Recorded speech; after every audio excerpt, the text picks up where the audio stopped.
sus Biblias en la primera carta a Timoteo,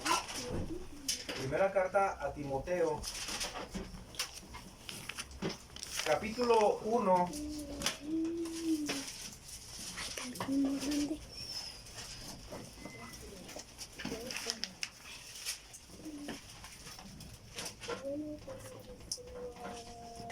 Primera carta a Timoteo, capítulo 1, y vamos a leer todos el versículo 15. Algunos traemos alguna versión diferente, pero la esencia de la palabra es igual. ¿Estamos ahí, mis hermanos? Lo vamos a decir a la cuenta de 3, con todo y cita. No vamos a hacerlo de esta manera. Primero lo vamos a decir los varones, con todo y cita, y luego las hermanas, ¿sale? Y luego al final una tercera vez lo vamos a leer todos. ¿Quedó claro, hermanos?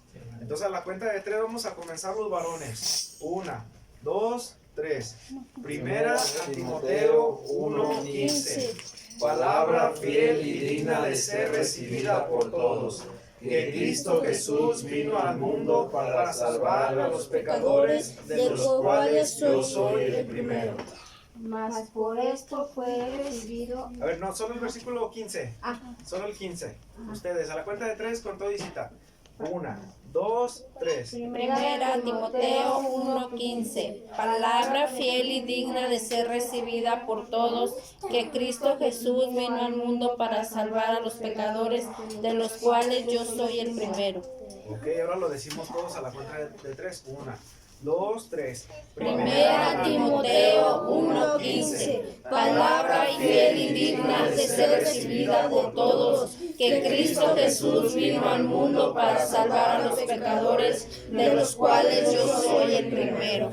¿Pueden tomar su lugar por un momento, mis hermanos?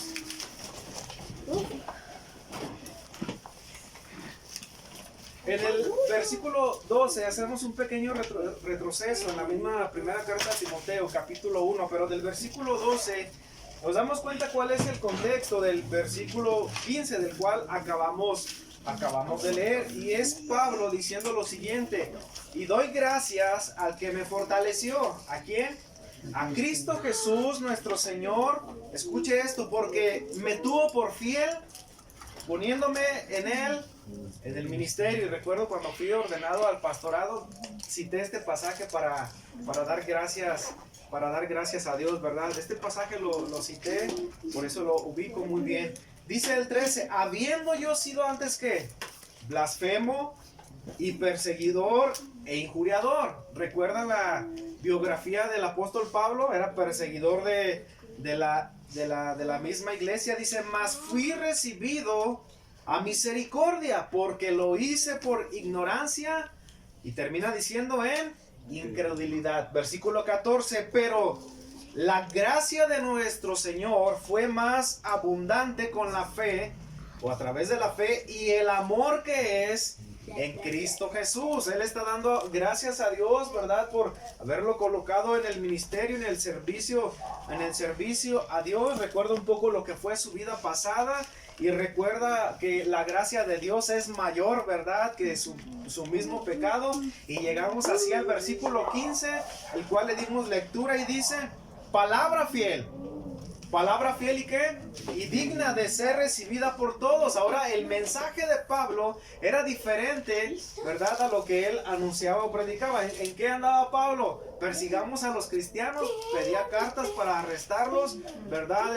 Organizaba ahí como tipo redadas para perseguirlos, porque él mostraba un celo en cuanto a sus costumbres. Pero ahora su mensaje es palabra fiel y digna de ser recibida por todos. ¿Qué es lo contrario a la palabra fiel?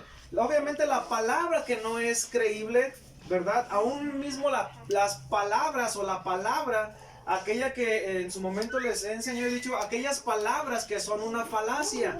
Niños, ¿ustedes saben qué es una falacia? No, bueno, pues una falacia es una mentira que está muy bien disfrazada y quiere aparentar una verdad. Esa es una falacia. Pero ahora el apóstol Pablo dice, hablando acerca de lo que él está anunciando o predicando, dice que hay una palabra que es que una palabra que es fiel, una palabra que es creíble, en la cual no hay margen de error. Y esa palabra, obviamente, ¿cuál es, mis hermanos? Es la palabra de Dios. Recuerdo que cuando llegamos a graduarnos como estudiantes del instituto, vi su publicación, hermana. Me acuerdo cuando pasé por mi diploma, ¿verdad? Y acabé el curso de teología sistemática, creo que duré como 3 años y medio, ¿verdad? Entonces, no sé, recuerdo que algo se me quedó muy grabado en cuanto a el tema de la palabra de Dios, más bien cuando fui ordenado como pastor y me preguntaron qué creía en cuanto a la palabra de Dios, ¿verdad? Y obviamente mi respuesta no solamente iba a decir pues que es la palabra de Dios, sino que ahora como un estudiante de teología es decir, creo en la inspiración verbal, plenaria e infalible e inerrante de las Escrituras. O sea, obviamente que es la palabra de Dios en la cual no hay error, no hay falla, ¿verdad? Y que es inspirada ¿por quién?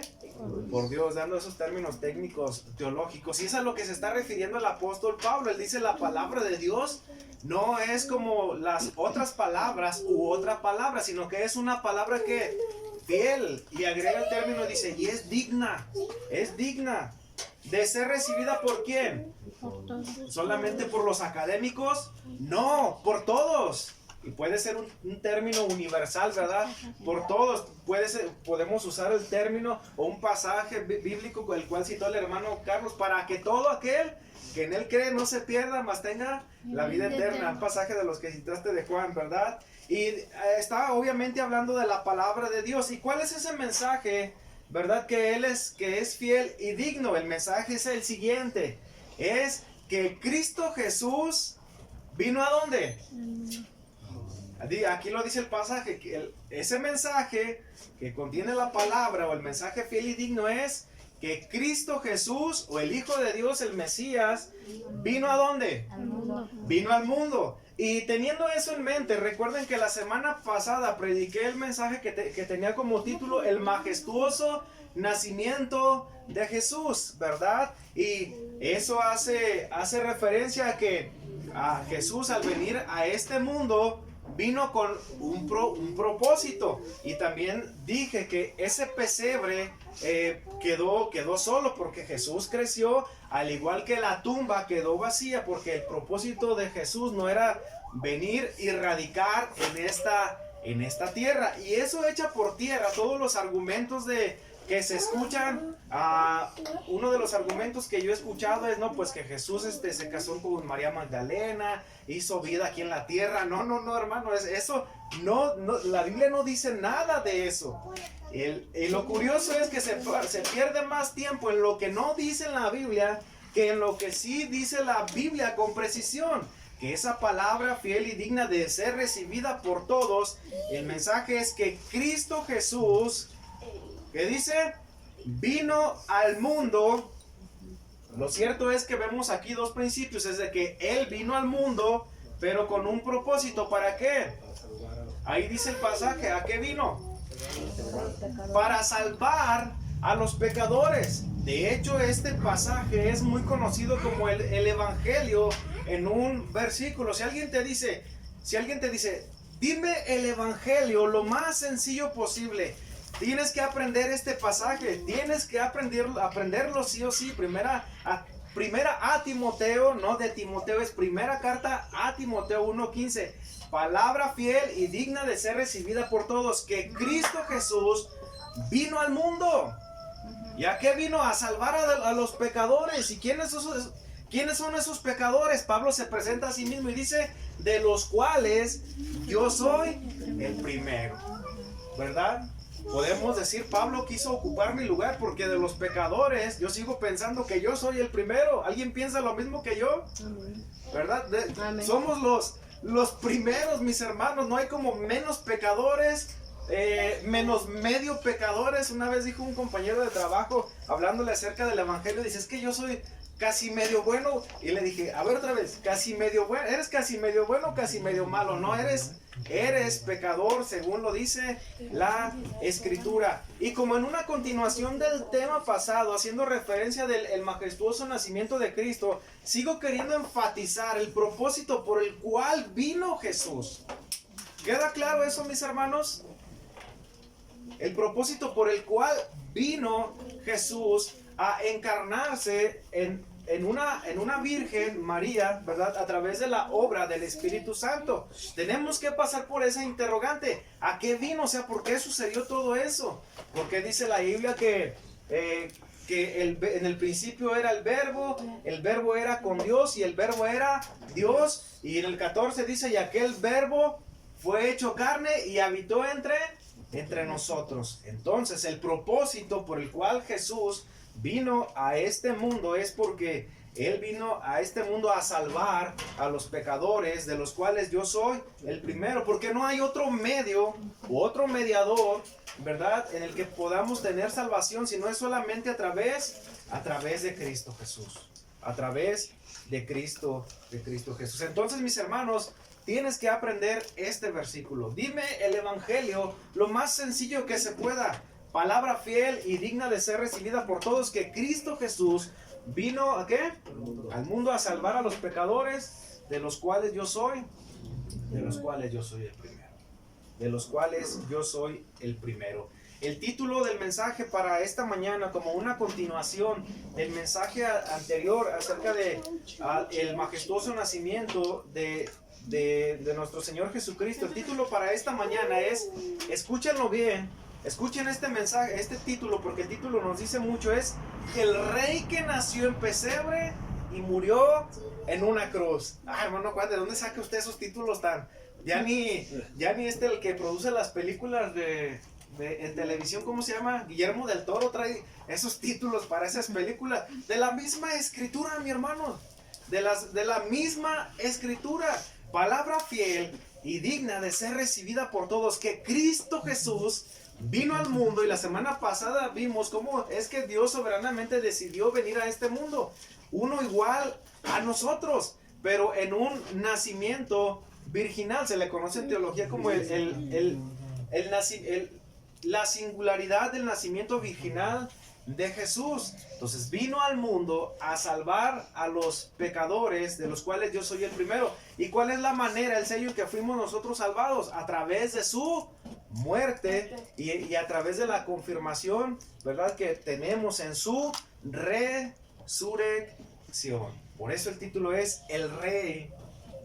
Y no sé por qué casi siempre los títulos que obviamente plasmo son títulos que generan controversia, o son títulos que nos llevan a pensar que es una paradoja. Escucha bien, el rey.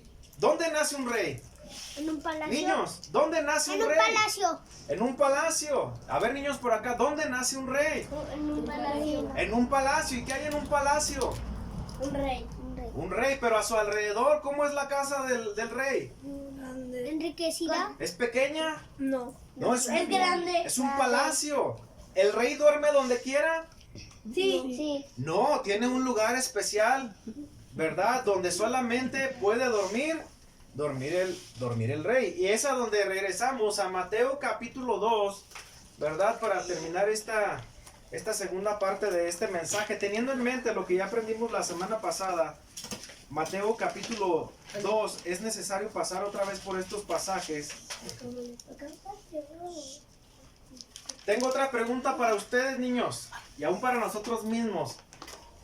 ¿Dónde nació Jesús? En un pesebre. ¿Pero en qué ciudad o a qué aldea? En Belén. ¿Dónde? Belén. Entonces, ¿por qué le decían Jesús de Nazaret si nació en Belén? ¿Se han preguntado eso? Sí. Bueno, ahorita lo vamos a ver. Entonces pongan mucha atención, ¿ok? ¿Sale? Por eso necesitamos pasar por Mateo capítulo 2 nuevamente. Porque ya leímos del 18 al 25 la semana pasada. Dice, y cuando Jesús nació en Belén de Judea. Niños, ya sabemos que ¿dónde nació Jesús? Belén. ¿Y qué significa Belén? Casa de pan. Casa de pan. ¿Qué significa Belén, niños? Casa de pan. Casa de pan. Y Jesús se presenta como el pan de vida. Entonces, ¿quién es nuestro alimento? Es Jesús. Y cuando Jesús nació en Belén de Judea, en días del rey Herodes, he aquí unos hombres sabios del oriente vinieron ¿a dónde? A Jerusalén. Observen estas palabras, diciendo, ¿dónde está el rey de los judíos que ha nacido? Porque su estrella hemos visto en el oriente y vinimos ¿qué? Adorarle. A ver otra vez. ¿Y vinimos qué? Adorarle. Otra vez. ¿Venimos a qué? Adorarle. A ver cada vez más fuerte. ¿Venimos a qué? Adorarle. Otra vez. ¿A qué? Adorarle. A ver más fuerte, niños. ¿A qué? Hermanos, ¿a qué venimos cuando venimos a este lugar? Adorarle. Venimos a adorarle. Y esos hombres sabios del oriente, ¿verdad? Tal vez habrá un momento para explicar todas estas cosas, circunstancias que están en medio de la historia, pero ellos dicen, venimos a buscar ¿a quién? Al rey de los judíos. ¿Pero con quién se habían dirigido? Con Herodes. Hermanos, Herodes es muy importante no pasar por alto estos datos históricos, porque Herodes era la máxima autoridad en esos tiempos. Ahora imagínate que alguien viene y le dice, oye, pues venimos a buscar a alguien, pero no venimos a buscarte a ti, venimos a buscar al rey de los judíos. ¿Y venimos para qué? Para adorarle. Y eso obviamente ya no, apenas estamos calentando motores aquí en el mensaje, mis hermanos. Y esto nos trae una aplicación, que así como estos hombres sabios venían a buscar al rey de los judíos, venían para algo. ¿Y venían a qué? Venían a adorarle. Entonces, mis hermanos, en este momento que estamos escuchando la palabra de Dios, todas nuestras emociones y nuestro corazón deben estar inclinados, ¿verdad? A estar adorando a Dios. ¿Y cómo debemos de hacerlo? Como dice Juan capítulo 4, versículo 4, si no mal recuerdo, debemos de hacerlo en espíritu y debemos de hacerlo en verdad. Debemos adorar a Jesús. Oyendo esto, el rey Herodes se turbó y toda Jerusalén con él, y convocando a todos los príncipes de los sacerdotes y a los escribas del pueblo, les preguntó dónde había de nacer el Cristo. Y obviamente la respuesta fue la siguiente. Antes de leer el pasaje siguiente, a veces damos muy por hecho o muy por sobresonado las palabras de Cristo. Pero para ellos era muy importante, porque iba a llegar el cumplimiento de una profecía que iba a ser el Cristo o el Mesías. Entonces, una vez que ellos dicen dónde iba a nacer el Cristo, en el versículo 5 dice, y ellos le dijeron, en Belén de Judea, porque así está escrito. ¿Por quién? Por el profeta. Y tú, Belén, de la tierra de Judá, no eres la más pequeña entre los príncipes de Judá, porque de ti saldrá un guiador que apacentará a mi pueblo Israel. Y obviamente aprendimos en el mensaje anterior que esta cita es un pasaje directo a Miqueas capítulo 5, versículo 2, que tiene que ver con la profecía cumplida de Cristo Jesús. Si bien recuerdan, para no regresar tanto al mensaje anterior, 750 años antes de Cristo y en los primeros años del primer siglo se cumple esta profecía. No solamente esta, sino la de Isaías, y el mismo Mateo, unos versículos adelante, se cumplen dos profecías más de Isaías, el profeta Oseas. Y eso nos lleva por lo menos a mí, hermanos, me lleva a quedar atónito en cuanto a la precisión profética de las escrituras. Entonces, ¿dónde nació Jesús? En Belén. En Belén. Ahora, es muy necesario no pasar por alto que tenemos que dirigirnos al Evangelio de Lucas, ¿verdad? Para ver un poco más amplio el panorama del nacimiento majestuoso de Jesús. Lucas capítulo 2.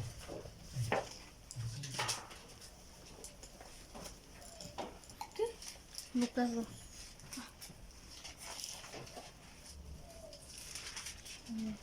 Necesitamos leer Lucas capítulo 2 para que algunas cosas cobren sentido y nos aclaren algunas dudas que a veces tenemos Lucas 2. en cuanto a Jesús. Lucas capítulo 2. Voy a leer del 1 y me voy a detener por lo pronto en el 14. Dice, y aconteció en aquellos días, pongan mucha atención porque si no se pierde esto creo que no entenderá el mensaje. Y aconteció en aquellos días que salió un ¿qué? Edicto. Que todo el mundo, ahora puede ser una hipérbole, obviamente se refiere al territorio romano, todos aquellos territorios, no obviamente a todo el mundo en sí. Aconteció en aquellos días que salió un edicto de parte de Augusto César que todo el mundo fuese ¿qué? Empadronado. ¿Qué significa esto? Que iba a haber un censo, ¿ok? Pero no pierdas de vista que en aquellos tiempos alguien estaba en el poder por encima de los judíos. Debes de entender que no eran los judíos que estaban por encima del Imperio Romano. El Imperio Romano, hermanos, para remarcar más, fue uno de los imperios más poderosos que ha existido sobre esta tierra. Si no mal recuerdo, ¿quién conquistó al pueblo de Dios? ¿Quién los llevó cautivos? Los babilonios. Y luego alguien vino y conquistó a los babilonios. Los persas o los medopersas. Y según recuerdo, un imperio más poderoso que ellos fue quien los conquistó. Y fueron los mismos, el Imperio Romano. Tenían mucho poder. De hecho, los nombres de Herodes, Augusto, César, son como más bien títulos, como Cayo, Quintus, Julio, son, según tengo entendido, no son como tal nombres propios, son títulos, como a esa línea herodiana, o sea, de hombres que llegaron al poder. Entonces, era tal el poder del Imperio Romano que tenían el poder de decir, va a haber un empadronamiento o un censo. ¿Y qué tenían que hacer los habitantes de toda esa región? Alguien puede decir, ay no, yo vivía muy lejos, no, yo no puedo ir. A mí si alguien me quiere contar que sea aquí. No, hermanos, o sea, ir en contra de las leyes romanas te costaba la muerte, ¿verdad? Entonces, de hecho había una ley que si un soldado romano te decía, traía una carga con él tenía todo derecho de decirte como judío, lleva esta carga por mí, y tenías que hacerlo. Por eso Jesús dice, no la lleves solamente una, ve con él dos. Entonces era tal el poder del Imperio Romano. Versículo 2, este empadronamiento primero fue hecho siendo Cirenio gobernador de Siria, e iban todos para ser empadronados, cada uno ¿a dónde? ¿Qué tenían que hacer cada uno si estaban en una ciudad que no era la de él? ¿Qué tenían que hacer? Se tenían que regresar. Ahora, algo que yo no he leído, mis hermanos, pero que puedo como especular en cuanto a esto. No creo que el que tuviera el poder hiciera un movimiento tan grande cuando no eran los tiempos como para hacerlo, como los fríos. No creo que, es algo que yo especulo, no creo que es algo que alguien haría para hacer un censo. Y eso puede ser una línea, una evidencia para decirnos, para acerca de hablarnos si en qué mes nació Jesús. Lo cierto es que sigue siendo un misterio, pero lo cierto es que no nació un 25 de diciembre, pero puede ser una línea seria como para especular en cuanto a eso. Entonces cada uno tenía que regresar a su ciudad correspondiente. Dice, versículo 4, y José también subió de Galilea, ponga mucha atención, y José también subió de Galilea, de la ciudad de Nazaret a Judea. Esto nos dice dónde estaba ubicado José, ¿verdad? Y María, a quien había desposado. ¿Dónde estaban ellos? Galilea. En Galilea, en Nazaret. ¿Dónde están esas regiones? Donde se encuentra el mar de Galilea. ¿Lo han visto cómo está la forma que tiene?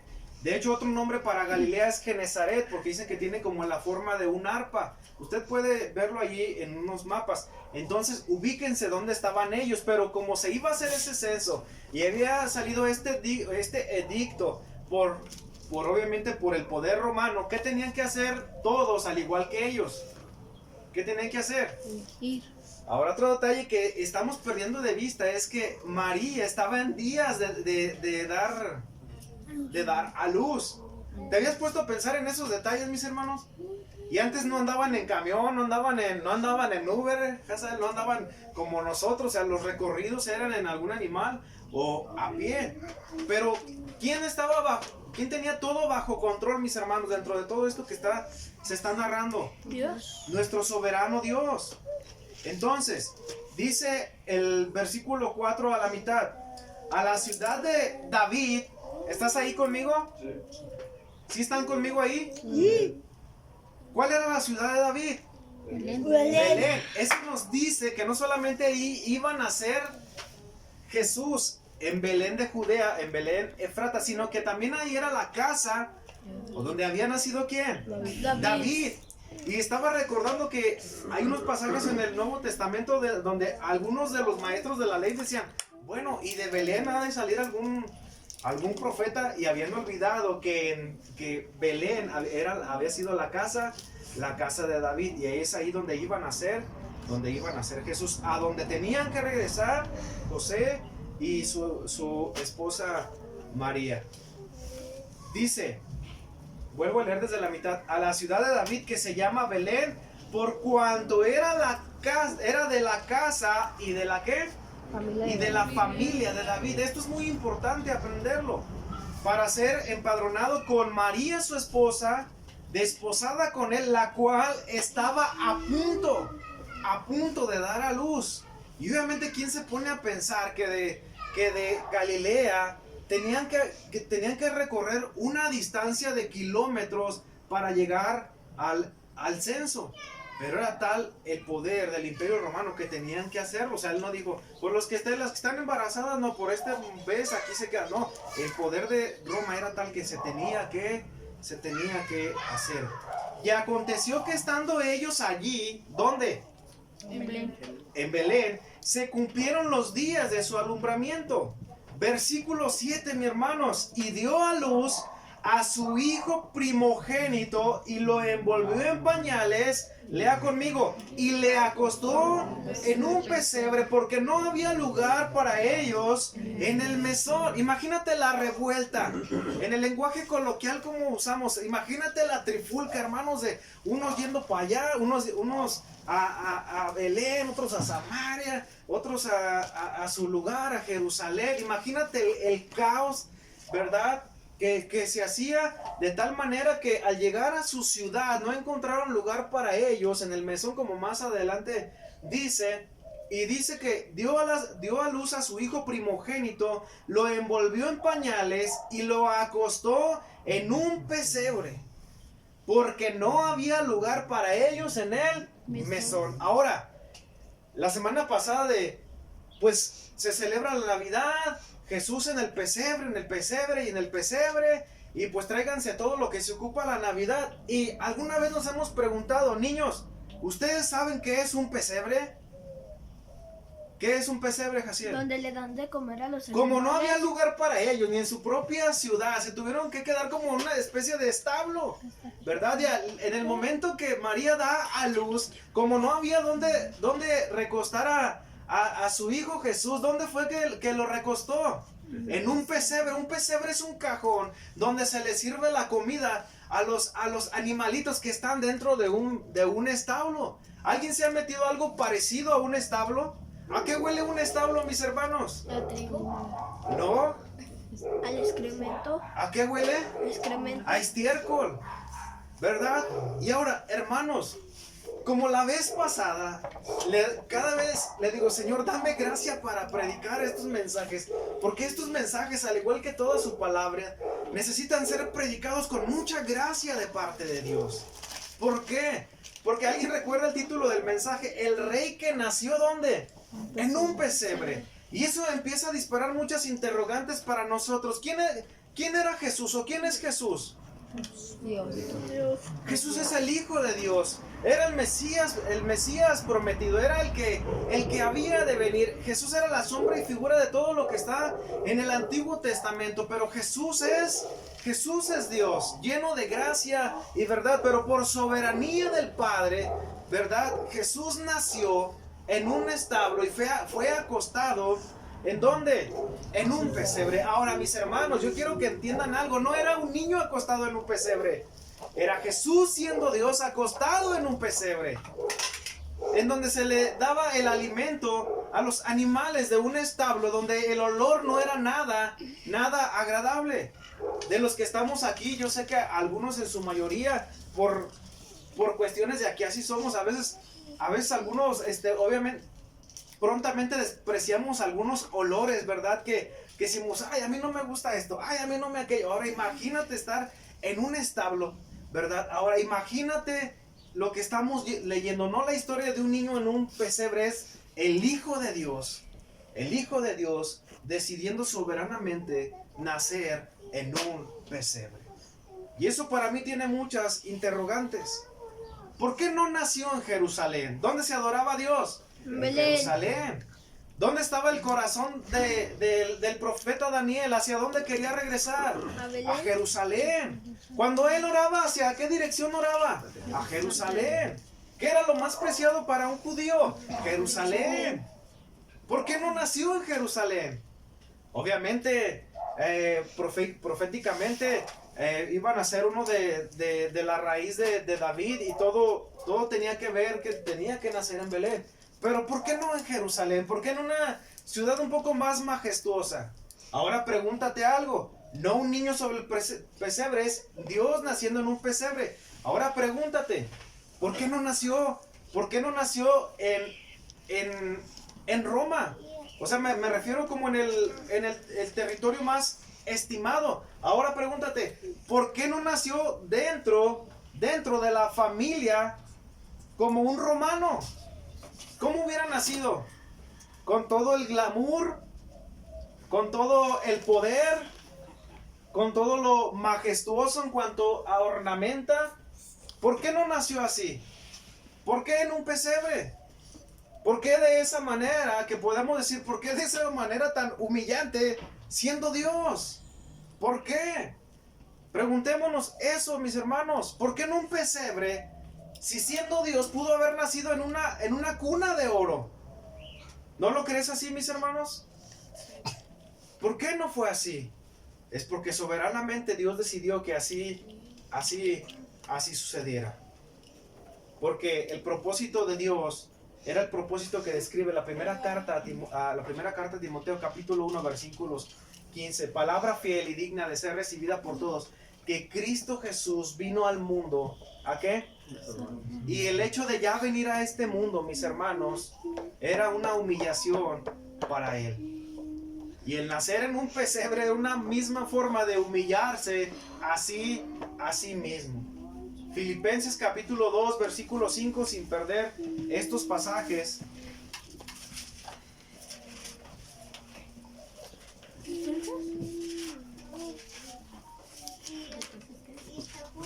Filipenses capítulo 2,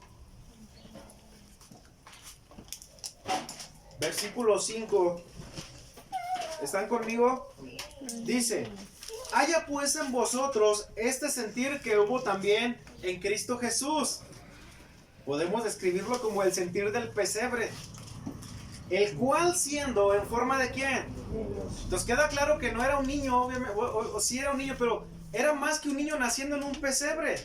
Era Dios naciendo en un pesebre, el verbo encarnado. No tuvo por usurpación el ser igual a Dios. Versículo 7, sino que ¿qué?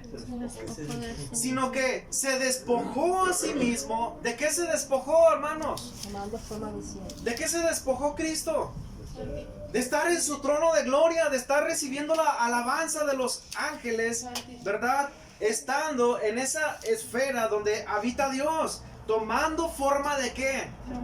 ¿Cuál es la palabra más correcta para siervo? Doulos, esclavo, tomando la forma de un esclavo, hecho semejante a los hombres. Y esa es la forma más precisa para describir la humillación de Cristo, ¿verdad? Aunque hay que dejar claro que en ningún momento dejó de ser Dios por humillarse a sí mismo voluntariamente. Hecho semejante a los hombres y hallado en la condición de hombre, se humilló a sí mismo, haciéndose obediente hasta la muerte y muerte de qué? Por lo cual Dios también le exaltó hasta lo sumo y le dio un nombre que es sobre todo nombre, para que en el nombre de Jesús se doble toda rodilla de los que están en el cielo y en la tierra y debajo de la tierra. Entonces, mis hermanos, Jesús al venir a este mundo, al nacer en un pesebre, nos habla acerca de su autodespojo, nos habla acerca de su humillación. Como dije la semana pasada, aún si hubiera nacido en Jerusalén o en Roma en cuna de oro, dentro de una familia muy poderosa, para él siendo Dios, seguiría siendo una humillación. Pero Jesús nació en un pesebre. Estamos en el versículo 7 del capítulo 2. Y dio a luz a su hijo primogénito y lo envolvió en pañales y le acostó en un pesebre, porque no había lugar para ellos. ¿Dónde? No había lugar para el Rey de Reyes. ¿Cómo se le describe a Jesús en el Apocalipsis? Como Rey de Reyes y Señor de Señores. Pero aquí vemos a Jesús naciendo en un pesebre y que ni siquiera había un lugar para que él naciera dignamente, mis hermanos. Aún siendo rey y señor. Versículo 8. Y había pastores en la misma región que velaban y guardaban las vigilias de la noche sobre su rebaño. Y he aquí, lean conmigo, el ángel del Señor vino sobre ellos y la gloria del Señor los cercó de resplandor y tuvieron gran temor.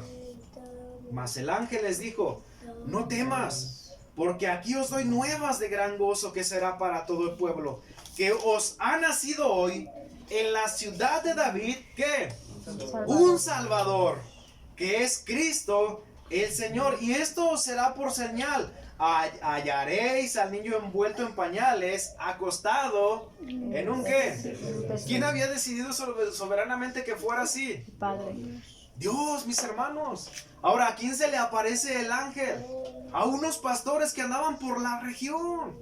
Decimos, ¿y por qué no se le apareció al César, al emperador? A unos pastores, mis hermanos, que estaban cuidando al rebaño. He escuchado a pastores predicar estos mensajes y dicen como que los pastores eran como de la peor calaña. O sea, si en alguien no podías confiar en esos tiempos, eran en estas personas, en pastores que hacían chanchullo con el rebaño, que lo revolvían para obtener ganancias deshonestas. Hermano, quiero que estés presuponiendo que hacia dónde me dirijo: la humillación de Cristo, y a quién se le presenta Dios, o los medios que Dios usa para mostrarse a los hombres, como decíamos en la mañana, a hombres viles y pecadores como tú y como yo. Dice el versículo 13, y repentinamente fue con el ángel una multitud de los ejércitos celestiales que alababan a Dios y decían, ¿qué se apareció en ese momento, mis hermanos? Una multitud de los ejércitos celestiales. ¿Qué significa esto? Una multitud de ángeles. ¿Puedes imaginarte esto, mi hermano? ¿Qué tan glorioso y majestuoso fue el nacimiento de nuestro Señor Jesucristo en un pesebre? ¿Qué crees que les causó a los pastores al ver la aparición de ese ángel? ¿Emoción? Es como si hubieran escuchado a la Llorona, hermanos. O sea, ver a un ángel, o sea, esto, mis hermanos, es algo que va más allá que nosotros, es algo que nos sobrepasa. Por eso dije en el mensaje anterior, esto debería ser predicado o entendido con un lenguaje majestático, con un lenguaje majestuoso. No me refiero con algo sobrenatural o algo que esté fuera de las escrituras, sino que mi predicación y tu oído deberían prestar atención para decir que esto nos sobrepasa, mis hermanos. Nos sobrepasa definitivamente. ¿Cuál era el mensaje que traían esta multitud de ángeles celestiales en el nacimiento de Cristo? ¿Qué era lo que ellos querían decir? Lo dicen en el versículo 14. El mensaje es el siguiente: gloria a Dios. ¿Dónde? En las alturas. ¿A qué habían venido los hombres sabios del oriente? ¿A qué, mis hermanos? A adorarle. Ahora, ¿cuál es el mensaje de los ángeles? Gloria a Dios en las alturas. ¿Qué podemos decir del Padre por nuestra salvación? Una vez que entendemos que somos hombres viles y pecadores, mis hermanos, gloria a Dios en las alturas. ¿Qué más dijeron los ángeles? Y en la tierra paz. ¿Por qué paz? ¿Quién había nacido? Según Isaías capítulo 9, versículo 6. Y llamará su nombre consejero admirable, príncipe de ¿qué? Príncipe de paz. ¿Quién había nacido? ¿La hija del César? ¿El hijo del César? No, Jesús, el Hijo de Dios, y había nacido en un pesebre, pero había una fiesta, había seres celestiales celebrando, cantando por el nacimiento del Hijo de Dios. Y termina diciendo, buena voluntad, ¿para quién? ¿Por qué? Porque había llegado el único que podía tener misericordia para nosotros como hombres. Gloria a Dios en las alturas y en la tierra paz. ¿Por qué? Porque llegó el príncipe, había nacido el príncipe de paz. Buena voluntad, ¿por qué? Porque el único que puede tener misericordia, ¿quién es? Es Dios, a través de Cristo Jesús. Y Él había nacido en un pesebre, humillado. ¿Sabes por qué insisto tanto en su humillación? Por eso cito Filipenses capítulo 2, versículo 5. De hecho, los teólogos se han preguntado, ¿por qué un pasaje tan profundamente teológico está en la carta a los Filipenses? Y nos preguntamos los que somos, tenemos como por favorita la carta de los... ¿Por qué no están Romanos esos pasajes?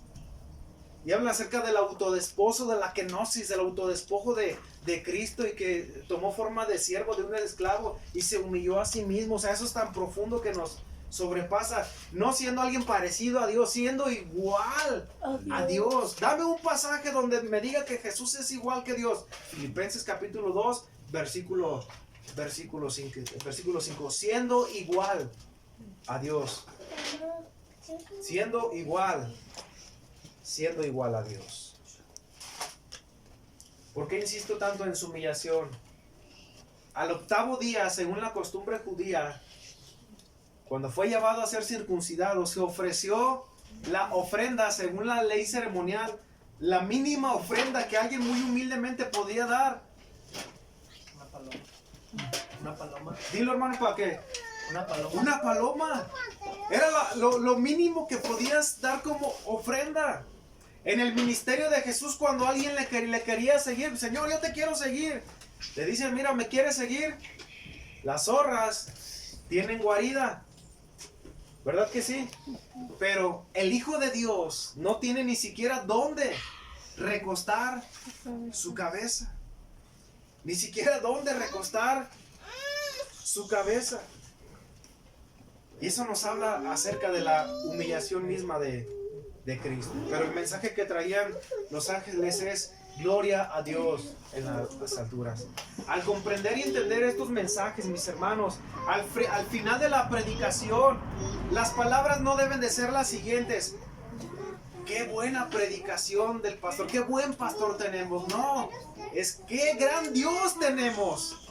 Y gloria a Dios en las alturas. Amén, mis hermanos.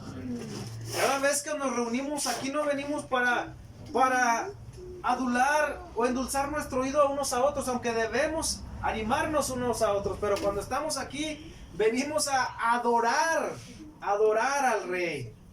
Adorar al Rey. Así es como llegamos a entender que Jesús nació en un pesebre. Y por si fuera poco, mis hermanos, en su humillación de haber nacido en un pesebre, cuando siendo el Hijo de Dios pudo haber nacido donde Él pudo haber querido, cuando Él fue presentado al templo, se ofrendó la ofrenda más humilde en su ministerio por la tierra. Decía, ni siquiera tengo dónde recostar mi cabeza. Por si fuera poco, siendo rey, nació en un pesebre. Y aún siendo rey, murió en una cruz.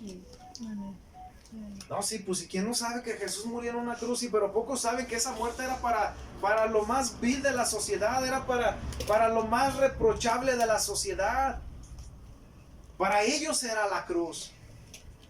Tuvieron a Jesús mucho más en poco que a Barrabás.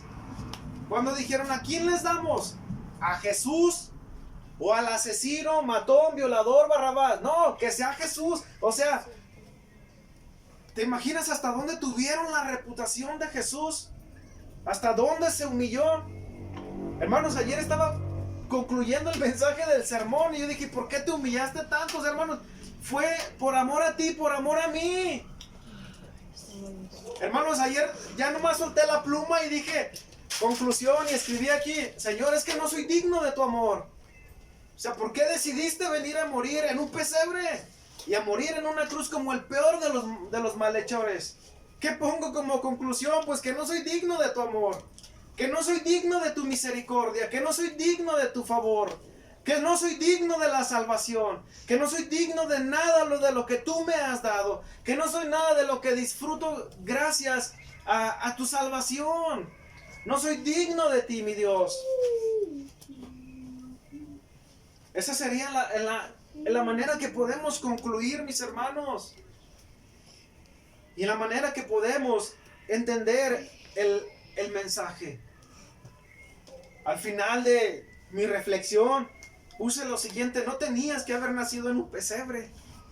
No tenías que haber muerto en la cruz. No lo merecíamos. No merecías morir por un hombre tan vil y pecador como yo. Palabra fiel y digna de ser recibida por todos, que Cristo Jesús vino al mundo a salvar a los pecadores. Y Pablo decía, ¿verdad? De los cuales yo soy el primero. Y yo sé que yo soy el primero. Yo sé que tú eres el primero, mis hermanos. Pero en el plan soberano de Dios, Él decidió poner tu mirada en ti y en mí. ¿Queda claro el mensaje, hermanos? Por eso el título es El Rey que nació en un pesebre y murió en una cruz. Ese es el verdadero evangelio. Que Dios hable a nuestras vidas, mis hermanos, para meditar y apreciar estas grandes verdades. Porque si las apreciamos, mis hermanos, las atesoramos, seremos cada vez más conformados al carácter de Jesús. No, es que yo quiero ser como Jesús. Nació en un pesebre, se humilló a sí mismo. ¿Te gusta humillarte a ti mismo? No, pues es que todavía no reniegas por lo que Dios te da. No, es que este sí me gusta y aquello no. El Rey nació en un pesebre y murió en una cruz. ¿Te fijas cómo el evangelio no solamente fue un acontecimiento? Fue un acontecimiento, pero hay algo más detrás del evangelio mismo, mi hermano. Murió en una cruz por amor a ti y por amor a mí, porque era la única manera en que Jesús satisfizo la ira del Padre en pago por nuestros pecados. Puestos de pie, vamos a orar, mis hermanos.